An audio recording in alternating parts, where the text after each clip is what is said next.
Polres Gianyar melakukan pengawalan dan pengamanan distribusi logistik Pilkada Serentak 2024 ke 873 TPS di Kabupaten Gianyar, Senin 25 November.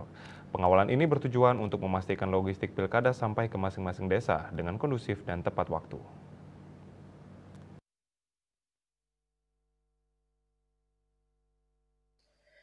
Pengawalan ini dimulai dari gudang logistik KPUD Gianyar hingga mencakup berbagai jalur distribusi ke desa-desa di beberapa kecamatan di Kabupaten Gianyar.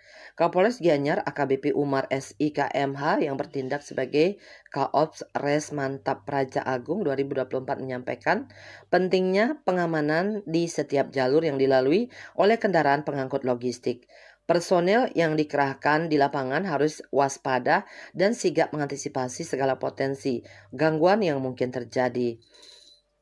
Pengamanan dilakukan dengan ketat baik di sepanjang jalur distribusi maupun di titik-titik strategis lainnya guna memastikan kelancaran distribusi hingga sampai ke desa-desa yang menjadi tujuan. Ketua KPU Kabupaten Gianyar Iwayan Mura SHMH membenarkan apresiasi kepada Polres Gianyar atas pengamanan yang telah dilakukan. Kerjasama antara KPU, Polri, Bawaslu, dan instansi terkait sangat penting untuk memastikan kelancaran distribusi logistik pilkada. Pihaknya berharap logistik dapat sampai tepat waktu dan dalam kondisi baik di seluruh desa yang menjadi wilayah distribusi. Wirnaya Bali Pos melaporkan.